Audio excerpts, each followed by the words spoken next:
Bonjour à toutes et à tous. Que la grâce et la paix vous soient données de la part de Dieu le Père et de Jésus-Christ le Seigneur. Nous continuons ce cheminement avec Abraham, le père de la foi, pour découvrir avec lui plusieurs aspects de la confiance en Dieu. Aujourd'hui, nous verrons que la confiance en Dieu apporte la paix. Le texte de Genèse chapitre 12 verset 10 dit qu'il y avait une famine dans le pays et à cause de cela, Abraham est descendu en Égypte. Là, sa foi a été éprouvée et ça a montré qu'elle avait besoin de grandir. Car au lieu d'attendre le secours de l'Éternel, il a cherché à se débrouiller tout seul, sans l'aide de Dieu. Il demande à Sarah de dire aux Égyptiens qu'elle était sa sœur au lieu de dire qu'elle était son épouse. C'était une demi-vérité, car Sarah était effectivement sa demi-sœur, mais elle était aussi et surtout son épouse, selon Genèse chapitre 20, verset 12. Voulant sauver sa vie, Abraham a fait le choix du mensonge. Il a fait le choix du déshonneur aussi pour sa femme. Mais Dieu, dans sa grâce, est intervenu et il a délivré Sarah de la main du Pharaon. Oui, cette épreuve donc la famine, a mis en lumière le besoin qu'avait la foi d'Abraham de progresser. Sa foi avait besoin de grandir. Il devait apprendre à dépendre de Dieu et non sur lui-même, non sur ses propres forces. Abraham va donc repartir d'Égypte humilié, puis va retourner à son point de départ entre Bethel et Haï pour retrouver sa communion avec son Dieu. Et ça, on le voit dans Genèse chapitre 13, verset 4. Dans le texte qui suit, donc que nous allons lire, Genèse chapitre 13, verset 5 à 13, Abraham sera confronté à une autre épreuve, la querelle entre ses bergers et ceux de son neveu Lot. Alors comment va-t-il réagir face à cette nouvelle situation? Comment sa foi se manifestera-t-elle dans cette épreuve? Alors lisons ce passage de Genèse chapitre 13, versets 5 à 13. Lot, qui voyageait avec Abraham, avait aussi des brebis, des bœufs et des tentes. Et la contrée était insuffisante pour qu'ils demeurent ensemble, car leurs biens étaient si considérables qu'ils ne pouvaient demeurer ensemble. Il y eut querelle entre les bergers des troupeaux d'Abraham et les bergers des troupeaux de Lot. Les Cananéens et les Phéréziens habitaient alors dans le pays. Abraham dit à Lot, qu'il n'y ait point, je te prie, de dispute entre moi et toi, ni entre mes bergers et tes bergers, car nous sommes frères. Tout le pays n'est-il pas devant toi? Sépare-toi donc de moi. Si tu vas à gauche, j'irai à droite. Si tu vas à droite, j'irai à gauche. Lot leva les yeux et vit toute la plaine du Jourdain qui était entièrement arrosée, avant que l'Éternel ait détruit Sodome et Gomorrhe. C'était jusqu'à Tsoar, comme un jardin de l'Éternel, comme le pays d'Égypte. Lot choisit pour lui toute la plaine du Jourdain, et il s'avança vers l'Orient. C'est ainsi qu'ils se séparèrent l'un de l'autre. Abraham habita dans le pays de Canaan, et Lot habita dans les villes de la plaine, et dressa ses tentes jusqu'à Sodome. Les gens de Sodome étaient méchants et de grands pécheurs contre l'Éternel. Alors la première des choses que j'aimerais souligner, c'est les richesses dont il est fait mention dans ce passage. Dans les versets 5 et 6, ces versets montrent la grande richesse d'Abraham et aussi celle de son neveu Lot. Jusque-là, le texte nous avait déjà parlé de la fortune d'Abraham. Dans Genèse chapitre 12, verset 5, Abraham prit Sarah, il est dit sa femme, et Lot, fils de son frère, avec tous les biens qu'il possédait et les serviteurs qu'ils avaient acquis à Charan. Puis en Égypte, Pharaon lui donna d'autres biens à cause de Sarah. Il est dit au verset 16 du chapitre 12, il traita bien Abraham à cause d'elle, et Abraham reçut des brebis, des bœufs, des ânes, des serviteurs et des servants, des ânesses et des chameaux.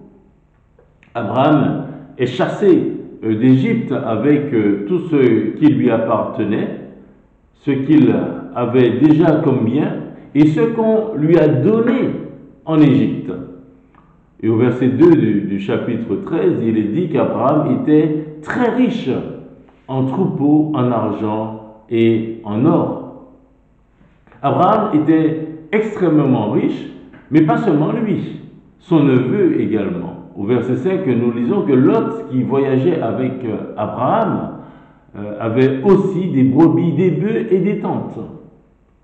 Ils étaient tellement riches tous les deux que la contrée où ils demeuraient était insuffisante pour eux, car leurs biens étaient considérables, d'après le verset 6.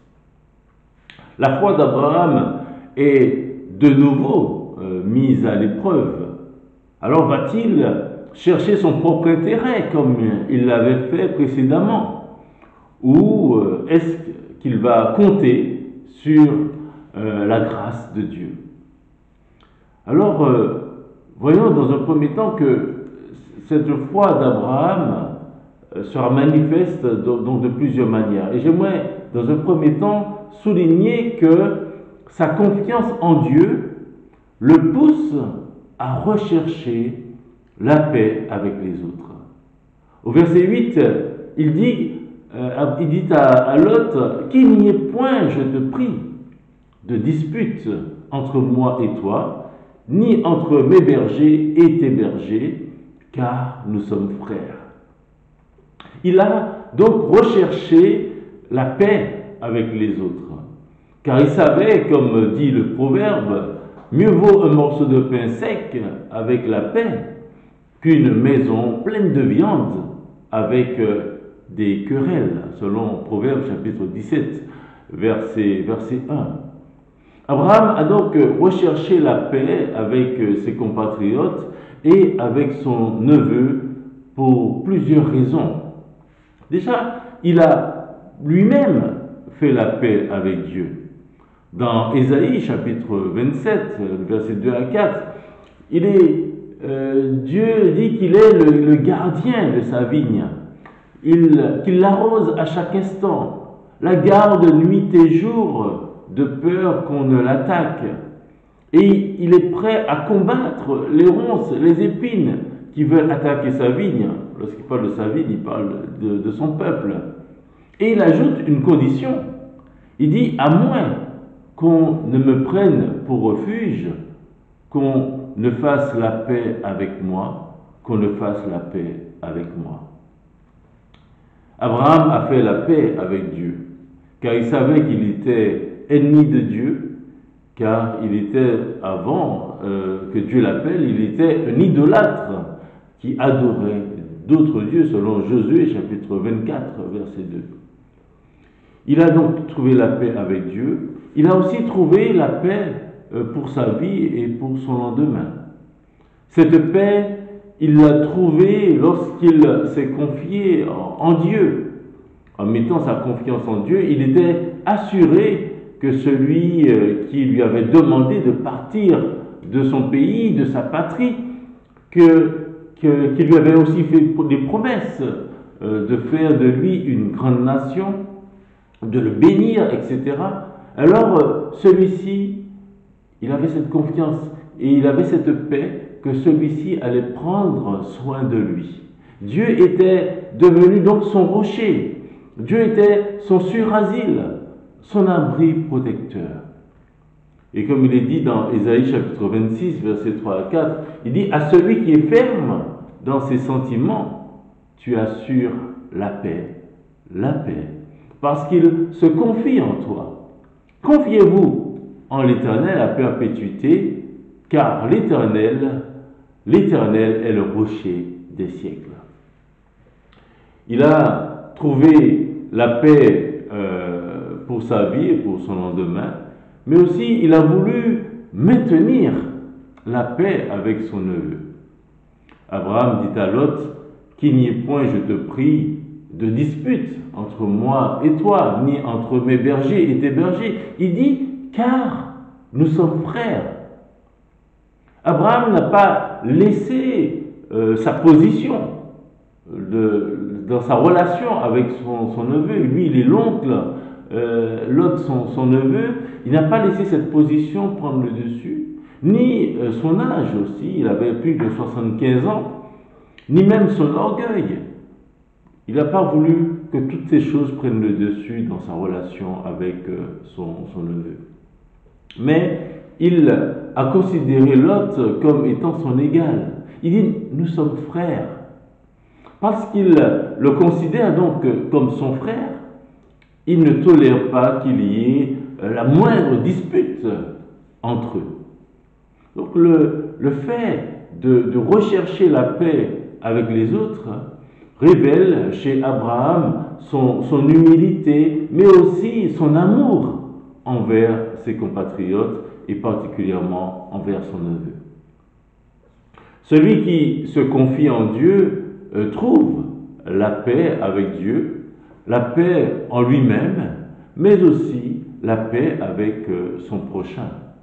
En tout cas, il recherche la paix avec son prochain, parce que ce n'est pas toujours le cas, ce n'est pas toujours évident, ce n'est pas toujours possible. Donc la question c'est, est-ce que vous avez trouvé la paix du cœur? Est-ce que vous êtes en paix avec Dieu? Est-ce que vous recherchez la paix dans vos relations avec votre prochain? Faire la paix avec Dieu est nécessaire. Dieu désire que l'homme fasse la paix avec lui, comme on l'a vu dans Ésaïe chapitre 27, verset 5, pour que celui-ci trouve la paix dans son cœur et vive aussi en paix avec son prochain. Pour trouver la paix de son âme et vivre en paix avec son prochain, il faut avoir la paix avec Dieu. Et c'est pour cela que Dieu a envoyé son Fils unique dans le monde, notre Seigneur Jésus-Christ. Ésaïe dit de lui, dans Ésaïe 53, versets 4 à 5, il dit « Cependant, ce sont nos souffrances qu'il a portées.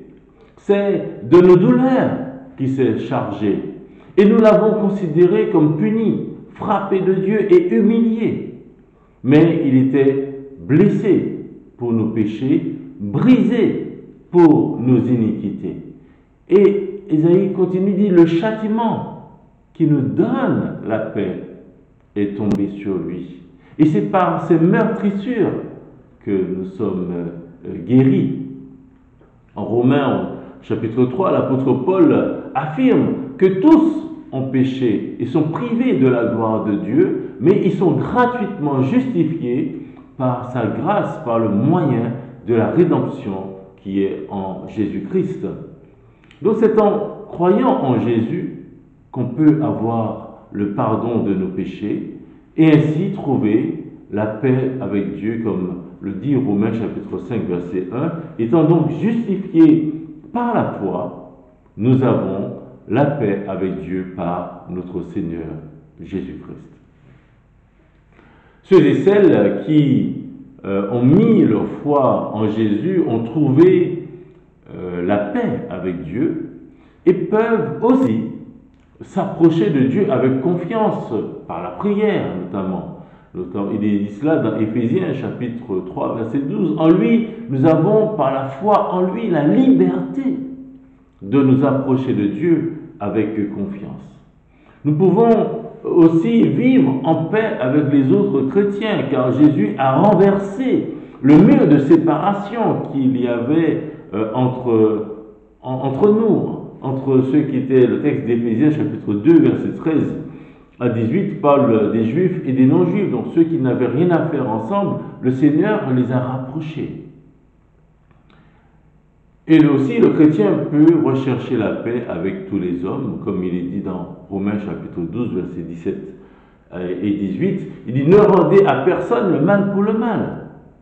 Recherchez ce qui est bien devant tous les hommes, et s'il est possible, autant que cela dépend de vous, soyez en paix avec tous les hommes. Et il dit bien, autant que cela dépend de vous.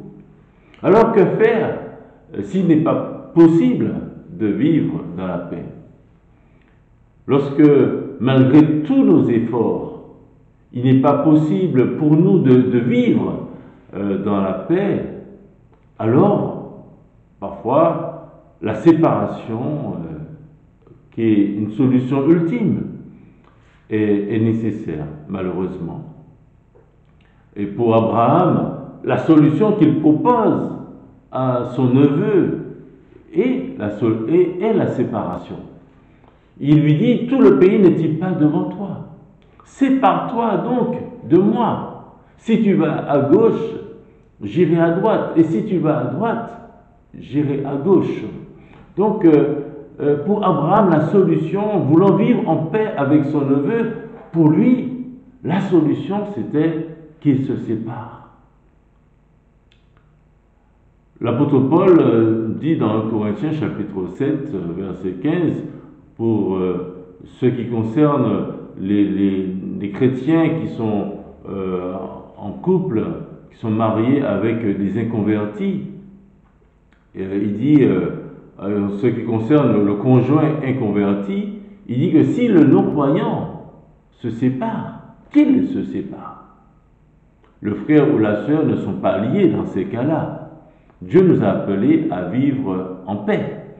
Donc ce n'est pas aux croyants de prendre la décision de la séparation, c'est à l'inconverti de le faire. Mais s'il se sépare, qu'il se sépare, parce que vaut mieux la séparation pour pouvoir vivre en paix. Mais aussi avec le frère en Christ, le frère ou la sœur qui vient à l'église avec nous, qu'on aime beaucoup. Et malheureusement, c'est difficile. Et on a l'exemple de Paul et Barnabas qui ont dû se séparer à cause de Marc. Le texte de Actes chapitre 15, verset 39, nous dit que ce dissentiment fut assez vif pour qu'ils se séparent l'un de l'autre. Et Barnabas, prenant Marc avec lui, s'embarqua pour l'île de Chypre. Donc parfois, la séparation est nécessaire, mais ce n'est pas la première des solutions. La première des solutions, c'est le pardon, c'est la recherche de la réconciliation.